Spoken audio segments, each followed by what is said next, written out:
አብዛኛውን ጊዜ ስልካችሁን የምትነኩት ለእናንተ ጥሩ እንደሆነ አውቃችሁ አይደለም። በየደቂቃው ግን ስልካችሁን እያነሳችሁ የምትመለከቱት ስልካችሁን ስታነሱ ጥሩ ስሜት ስለሚሰማችሁ ነው። ለትንሽ ደቂቃም ቢሆን ቢያንስ ያቺን እፎይ የምትሉባትን ጊዜ ለአይምሯችሁም ስቲሙሌሽን አሊያም ደግሞ ትንሽ እፎይ የምትሉበትን የሚያዘናጋችሁ ነገር ታገኙበታላችሁ። ይሄ በስልክ ብቻ አይደለም። አብዛኛውን ጊዜ የምናዘወትራቸው ልማዶች ወይንም ደግሞ ሀቢቶች በፊሊንግ ላይ እንጂ በሎጂክ ላይ የተመሰረቱ ወይንም በምክንያት ላይ የተመሰረቱ አይደሉም። ተነሳሽነት ወይንም ሞቲቬሽን ብዙ ጊዜ የማይበረክትልን የማይቆይልን ለዚህ ነው። ምክንያትን ይፈልጋል። አይምሯችን ደግሞ ከምክንያት ይልቅ ስሜትን እያስቀደመ ተቸገረ። ኤክሰርሳይዝ ማድረግ ወይንም ስፖርት መስራት ለእናንተ ምን ያህል አስፈላጊ እንደሆነ ታውቃላችሁ። ማጥናትም ካለባችሁ ማጥናት ለእናንተ አስፈላጊ እንደሆነ ትገነዘባላችሁ። ስራም መስራት ከሆነ ልክ እንደዛው። ነገር ግን እነዚህ ነገሮች ለእናንተ ደል ከሆኑ ወይንም ደግሞ ስትመለከቷቸው ከባድ ቢመስሏችሁና እጅ ብላችሁ የምትነሱት አይነት ስራ ከሆነ አይምሯችሁ ወደ ኋላ ይሄንን ነገር እያዘገየላችሁ ይመጣል። ያ ማለት ሬዚስት እያደረገ ይመጣል ማለት ነው። ቆይ አሁን አትስሩት በኋላ ይላል።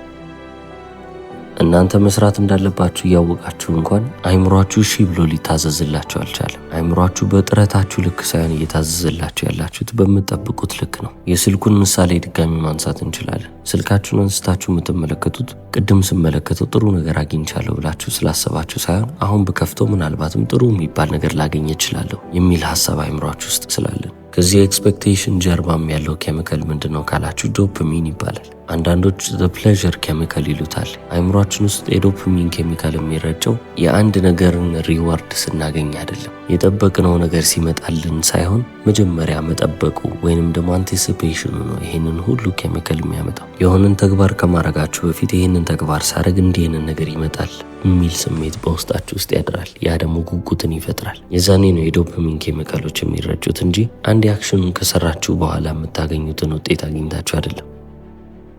ታዲያ አንቲሲፔት ካረጋችሁ በኋላ እንዲህ አይነት ስሜት ሊመጣ ይችላል የሚለው መጠበቅ የሚባለው ነገር ስላለ ያንን አክሽን ወይም ያንን ተግባር ከልባችሁ ሆናችሁ ታረጉና ያንን የጠበቃችሁትን ውጤት ታገኛላችሁ ማለት ነው። ጸሐፊው ጄምስ ክሊርም እዚህ ጋር አንድን ነገር ግልጽ ያደርግልናል። የዶፓሚን ኬሚካላችሁ በአይምሯችሁ ውስጥ የሚጨምረው እናንተ አንድን ተግባር ከመተግበራችሁ በፊት ነው ይላል። ምንም ሳላረግ እንዴት ነው አይምሮዬ ውስጥ ይሄ ኬሚካል የሚረጨው ካላችሁት አይምሯችሁ ወደፊት የሆነ ጥሩ ነገር ይመጣል ብሎ ሲገምት ወይንም ደግሞ ሲያስብ ወዲያውኑ እነዚህ ኬሚካሎች በአይምሯችሁ ውስጥ እየተሰራጩ ይመጣሉ ይለናል። ወደፊት ጥሩ ነገር ይመጣል የሚለው ሐሳባችሁ ያ ግምታችሁ ነው እንግዲህ ቶሎ ወደ አክሽን እንድትሄዱ ወይንም ደግሞ ወደ ተግባር እንድትሄዱ የሚገፋችሁ። ለዚህ ነው ስልካችሁ ቁጭ ባለበት ሰዓት ላይ የኖቲፊኬሽን ድምፅ ስትሰሙ ወዲያውኑ ነው ቆይ ይሄንን ነገርማ ልመልከተው የሚል ፍላጎት በውስጣችሁ ውስጥ የሚያድረው። ስልካችሁን ካልነካችሁና ካላያችሁ ያ ኖቲፊኬሽንም ደግሞ ከየት የመጣ እንደሆነ ካላወቃችሁ ይከነክናችኋል፣ ሰላም ይነሳችኋል። ለዛ ነው ስልካችሁን አንስታችሁ የምትመለከቱት። ታዲያ አሁን ዶፓሚኑ የሚመጣው ስልካችሁን ከነካችሁና ካያችሁ በኋላ ሳይሆን ስልካችሁን ከመንካታችሁ በፊትና ምን እንደተላከላችሁ ከማወቃችሁ በፊት። ኩኪሶችን ጠረጴዛ ላይ ብትመለከቱ ለዛ ኩኪስ ያላችሁ ፍላጎት አለ። ይህንን ኩኪስ ብበላው የሚለው ሀሳብ በእናንተ አይምሮ ውስጥ ዶፓሚን እንዲረጭ ያደርጋል። ታዲያ ኩኪሱን ብትበሉት ግን አንዴ በልታችሁታልና ያ ኬሚካል የለም፣ ኦልሬዲ ከመደረጉ በፊት የነበረ ነበር። ስለዚህ አዘውትራችሁ የምታደርጉት ልማድ አንቲሲፔሽንን የሚፈጥር ካልሆነ ይህንን ስላረኩ ብቻ የሆነ ጥሩ ነገር ይመጣል የሚል ግምትን እየተወላችሁ ማይሄድ ከሆነ አይምሯችሁ ያንን ተግባር መድገም አይፈልግም። በዚህ አሰራር ብቻ ለምን አብዛኛውን ጊዜ ጥሩ የሚባሉ ልማዶች እንደማይዘልቁልን ወይንም ዘላቂ እንደማይሆኑልን እያወቅን መጣን። ስፖርት መስራት አንኮምፎርታብል ነው ወይንም ደግሞ ምቾት አይሰጥም። ሴቪንግ ወይንም ገንዘብ መቆጠብ ልክ እንደ ሳክሪፋይስ ይሰማናል ወይንም ደግሞ ዋጋ እየከፈልን መስዋዕት እያደረግን ያህል ይሰማናል። ማጥናትም ደግሞ በጣም ደባሪ ነው። እነዚህ ነገሮች እንዳለ አንቲሲፔሽንን አያመጡም። ያቺ ዶፓሚን የተሰኘችውም ኬሚካል እንዲረጭ አያረጉም። አይምሯችን ደግሞ አጥብቆ የሚፈልገው ነገር ምንድነው ካላችሁ ውጤቶቹን ወይንም ደግሞ ሪዋርድ የተባሉትን ነገሮች አሁን ላይ ማግኘት ነው። እነዚህ የምታዘወትሯቸው በጣም ጥሩ የሚባሉ ልማዶች እንዳለ ግን ዲሌይድ የሆነ ሪዋርድ አላቸው። ይህ ማለትም ውጤቱን ዘግይታችሁ ነው የምትመለከቱት። ዛሬ ጂም ውስጥ ገብታችሁ ስለሰራችሁ ብቻ ሰውነታችሁን ሙሉ ለሙሉ ልትለውጡ አትችሉም። በአንድ ቀን ውጤቱንም አትመለከቱትም። ስለዚህ አይምሯችሁ ደግሞ ኢንስተንት የሆነ ሪዘልት ወይንም ደግሞ አሁን ላይ ማየት የምችለውን ውጤት አምጣ ይላል። ያንን ማድረግ የማትችሉ ከሆነ ያንን ልማድ መስራት አልፈልግም ብሎ አይምሯችሁ ሬዚስት ማድረግ ይችላል። ከአይምሯችሁ ጋር ጦርነት ትጀምራላችሁ። በእያንዳንዱ ደቂቃ ጥሩ ልማድ ላድርግ ባላችሁ ቁጥር ከአይምሯችሁ ጋር ፍልሚያ ውስጥ ትገባላችሁ ማለት ነው። አይምሯችሁ አልፈልግም ይላል፣ እናንተ ደግሞ ትታገላላችሁ። አይ ማድረግ አለብኝ ነው። ከተወሰነ ጊዜ በኋላ እናንተም ያንን ሬዚስተንስ መቋቋም ይከብዳችሁና በቃኝ ይቅርብኝ ብላችሁ እጅ ትሰጣላችሁ።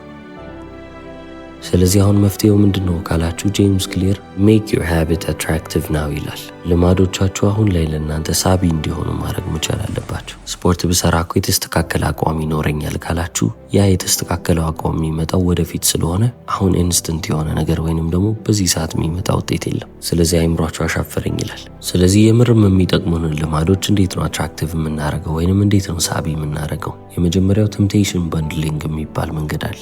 አንድ ማድረግ የሚያስደስታችሁ ነገር ማድረግ ከሚገባችሁ ነገር ጋር እያጣመራችሁ ትመጣላችሁ። ማድረግ የሚገባችሁ ነገር ለማድረግ መግቢያ በሩ ማድረግ የምትፈልጉትን ማድረግ ይሆናል ማለት ነው። ምሳሌ ልስጣችሁ። ሁሌም ቢሆን ሙዚቃ ማዳመጥ ያስደስታችኋል። ኤርፖዳችሁን ወይንም ደግሞ ሄድፎናችሁን አድርጋችሁ መዋል ደስ የሚላችሁ ሰዎች ናቸው። ስለዚህ ይህንን ነገር የማደርገው ስፖርት ስሰራ ወይንም ደግሞ እንቅስቃሴ ሳደርግ ብቻ ነው ብላችሁ ለራሳችሁ ቃል ብትገቡ ሁሌም ቢሆን ሙዚቃ ለማዳመጥ ብላችሁ ያቺን 1 ሰዓትና 2 ሰዓት ትሰራላችሁ። የምትከታተሉት የዩቲዩብ ፖድካስት አለ ልበል ወይንም ደግሞ ኢንተርቪው ትመለከታላችሁ። ምናልባትም የመጽሐፍ ትረካ ይሆናል። የ1 ሰዓት የ2 ሰዓት ርዝማኔ ያለው እናንተ ምንም ነገር ባታደርጉም ይህንን ማድረግ ግን አይቀርም ብላችሁ የምታስቡት ባህሪ እሱ ከሆነ እንግዲህ ማድረግ የሚገባችሁ ነገር ከዚህ ባህሪ ጋር ማገናኘት መቻል አለባችሁ። ያንን ፖድካስት ወይንም ያንን የመጽሐፍ ትረካ ማዳምጠው ክፍሌን ወይንም ደግሞ ቤቴን በማጸዳበት ሰዓት ብቻ ነው ትላላችሁ። ያንን የመጽሐፍ ትረካ ትከፍታላችሁ፣ እናንተ ቤታችሁን ታጸዳላችሁ። ወይንም ደግሞ ሙዚቃም ከፈልጋችሁ ያንን ቤት እያጸዳችሁ ሙዚቃ ታዳምጣላችሁ። አሁን በዚህ መንገድ ከሄዳችሁ ራሳችሁን እያስገደዳችሁ ሳይሆን አንቲሲፔሽንን ክሬት እያደረጋችሁ ነው። የሚያጓጓችሁ ነገር አስቀምጣችሁ በጊዜ ሂደት አይምሯችሁም ልክ እነዛን የማትፈልጓቸውን ስራዎች መስራት ስታስቡ ከሚያገኘው ሪዋርድ ጋር ሁሌም ቢሆን እያገናኘ ያስበውና ወይንም አሶሺየት ያደረገውና ሁሌም ቢሆን ደስተኛ ይሆናል። ሬዚስተንሱ ዝቅ ይላል። እናንተም ማድረግ ያለባችሁን ነገር እየሰራችሁ ታልፋላችሁ። ሁለተኛው መንገድ ዩዚንግ ሶሻል አትራክሽን ይለዋል። አንድን ነገር አጥብቆ መፈለግ ከፕሌዠር ብቻ ወይንም ከደስታ ብቻ አይደለም የሚመጣው፣ ከሎቭ እና ከቢሎንጊንግም ይገኛል። ይህ ማለት አብሮነት አለ፣ እኔ የዚህ ነገር አካል ነኝ፣ የነሱ አባል ነኝ የማለትም ነገር አለ። በተጨማሪም ፍቅርን፣ ተቀባይነትን ያመለክታል። ለምንድን ነው ይሄ አስፈላጊ የሆነው ካላችሁ ሁሉም የሰው ልጅ ማለት ይቻላል በአይምሮ ውስጥ የሚያስበው ልብ የማይለው ጥያቄ አለ። እነሱ ስለ እኔ ምን ያስባሉ የሚል ሀሳብ አለ። ከዛም መልሳችንን እናገኛለን። በመልሳችንን ቦታ ደግሞ ባህሪያችንን ወይንም ደግሞ ልማዳችንን እያስተካከልን እንመጣለን። ምክንያቱም ከሌሎች ጋር መመሳሰልና አብሮ መሆንን ስለምንፈልግ። ለዚህ ነው በአካባቢያችሁ ላይ የሚደረግ ልማድ ካለ እናንተም ያንን ልማድ ለማዘውተር በጣም ቅርብ የሆናችሁ ሰዎች የምትሆኑት። ጸሐፊው ጄምስ ክሊር እንደሚናገረው ከሆነ አብዛኛውን ጊዜ የምናደርጋቸውን ልማዶች እኛ መርጠን ሳይሆን ከሰዎች ወስደን ኮርጀን ነው ይላል። የምንኮርጃቸውም 3 አይነት የሚባሉ ሰዎች አሉ። እነሱን ደግሞ እንመለከታለን። የመጀመሪያዎቹ የቅርባችን የምንላቸው ሰዎች ናቸው። እነዛ ሰዎች ኤክሰርሳይዝ የሚያደርጉ ወይንም ስፖርት የሚሰሩ የሚያነቡና ትርጉም ያለውን ነገር የሚያደርጉ ከሆነ እኛም ያንን ነገር የማድረግ አዝማሚያችን ወይንም ደግሞ እድላችን ከፍ ይላል። እነሱ ማድረግ ከቻሉ ማለትም ደግሞ ለኛ በጣም የቅርብ የሚባሉ አብዛኛውን ሰዓታችን አንድ ላይ የምናሳልፋቸው ሰዎች ያንን ማድረግ የሚችሉ ከሆነ ዋይ ኖት እኛም እኮ እንችላለን እንላለን። ያ ነገር ለኛ አቺቨብል ይመስለናል። ይህንንማ እኔም ማሳካዋለሁ ብለን እናስባለን። ታዲያ የመጀመሪያዎቹ ሰዎች እነዚህ ከሆኑ በሁለተኛ ደረጃ የምንኮረጃቸው ሰዎች ደግሞ the majority ይባላሉ። ብዙሃኑ ማለት ነው። አብዛኛውን ጊዜ ኢንፍሉዌንስ ከሚያደርጉን ወይንም ደግሞ እኛ ላይ ተጽዕኖ ከሚያሳድሩብን ነገሮች አንዱ በዙሪያችን ላይ በአካባቢያችን ላይ ያሉ ሰዎች የሚያደርጉትን ነገር መስራት ነው። ይህንንም ደግሞ ሳይንቲስቶች ጥናት አድርገው ያገኙት ነገር ሆኗል። በጣም ታዋቂ ጥናት ነው። አሽ ኮንፎርሚቲ ላይን ኤክስፐሪመንት ይባላል። እነዚህ ተሳታፊዎች እንዲመልሱ የተጠየቁት በጣም ቀላል የሚባል ጥያቄ ነው። መልሱን በእርግጠኝነት ያውቁታል። እነሱን ሰዎች ከመጠየቃቸው በፊት ግን በዙሪያቸው ያሉትን አብዛኞቹን ሰዎች ሲጠይቁ የተሳሳተ መልስ እንዲመልሱ ተነግሯቸዋልና የተሳሳተ መልስ መለሱ። ስለዚህም ጥናቱ እየተሰራባቸው ያሉት ሰዎች ትክክለኛው መልስ ምን እንደሆነ እያወቁት እንኳን ሰዎች ጋር ለመመሳሰል አንድ ለመሆን ብለው እነሱ ያሉትን መልስ መመለስ ጀመሩ። አሁን ይህ የተፈጠረው እነዚህ ተሳታፊዎች መልሳቸውን ስላላወቁ አይደለም፣ ነገር ግን ከሰዎች መነጠልን ስላልፈለጉ ለብቻቸው መቆምን ስላልፈለጉት ነው። ምቾት የሚሰጠን ስሜት አይደለም። ሴንስ ኦፍ ቢሎንጊንግ እንፈልጋለን። እኔ የእነዚህ ሁሉ ሰዎች አባል ነኝ፣ ከነሱ ጋር ነኝ ማለትን ስለምንፈልግ እውነተኛውን መልስ መልሰን ለብቻችን ከጎናችን ከምንቆም የተሳሳተውን መልስ መልሰን ከነሱ ጋር ብንሆን ይሻለናል። ይህንንም ደግሞ ኮንፎርሚቲ ባያስ ይሉታል። ለዚህ ነው መለወጥ እንኳን ስትፈልጉ መለወጥ ለእናንተ በጣም ከባድ የሚሆንባችሁ። ከራሳችሁ ጋር የምታደርጉት ትግል አለ። በተጨማሪም ደግሞ ከሌሎች ጋር የምታደርጉትም ትግል ይኖራል።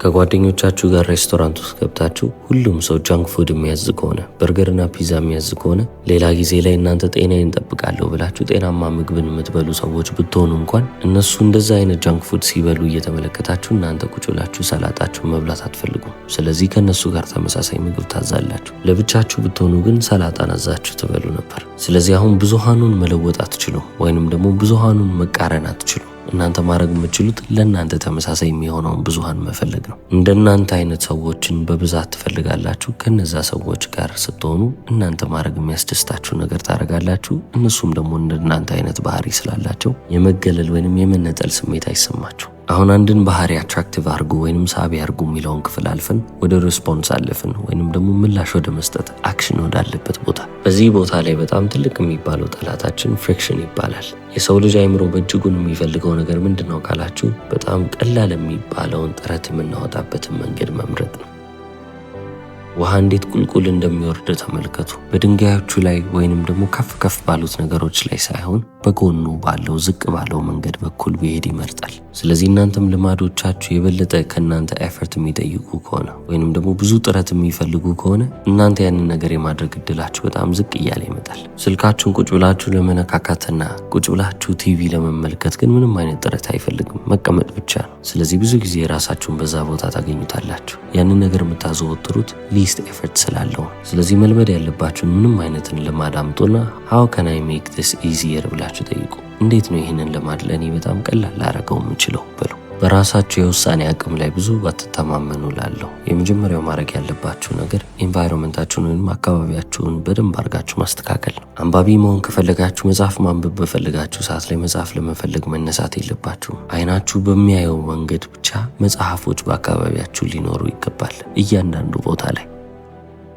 ስፖርት መስራት የምትፈልጉ አይነት ሰዎች ከሆናችሁ ውሳኔ መወሰን የለባችሁም። የስፖርት ልብሶቻችሁና የስፖርት ጫማዎቻችሁ ሁሌም ቢሆን አጠገባችሁ ይሁኑ። ስፖርት ለመስራት ስታስቡ ቆይ ልብሴን ልፈልግ ወይንም ደግሞ ጫማዬን ልፈልግ፣ ጫማዬን ላጽዳ የሚለው ሀሳብ መኖር የለበትም። የተሻለ የሚባል አመጋገብን የምትፈልጉ ከሆነና ጤናማ የሆነ አመጋገብን መከተል የምትፈልጉ ከሆነ ጣፋጭ ምግቦችንና የማይጠቅሟችሁን ምግቦች ከቤታችሁ ማስወጣት ጀምሩ። ቤታችሁ ውስጥ ልታስቀምጡ የሚገባው ምግብ ጤናማ የሚባሉትን ምግቦች ብቻ ነው። ለጤናችሁ የሚጠቅሟችሁ ካልሆነ ከዛ ቦታ መወገድ አለባቸው። ከዚህ በተጨማሪ ምን ላይ ልብ ልበል ካላችሁ 2 ሚኒት ሩል የሚባል ህግ አለ። እያንዳንዱን ልማድ ለረጅም ጊዜ ለመስራት አትሞክሩ። ሀቢቶችን ወይንም ልማዶችን የምታመጡት ወይንም የምትገነቡት በኢንቴንሲቲ ሳይሆን በፍሪኩዌንሲ ነው። እያንዳንዱን ልማድ ለ2 ደቂቃ በየቀኑ በማድረግ ጀምሩ። ልማዶቻችሁን ዘላቂ የሚያደርጉላችሁ ኢንቴንሲቲው ወይንም ደግሞ ያንን ነገር ለስንት ሰዓት አደረጋችሁ የሚለው ነገር ሳይሆን ወጥነቱን ነው መመልከት ያለባችሁ። በየቀኑ ይህንን ነገር አድርጌዋለሁ ወይ ብላችሁ ጠይቁ።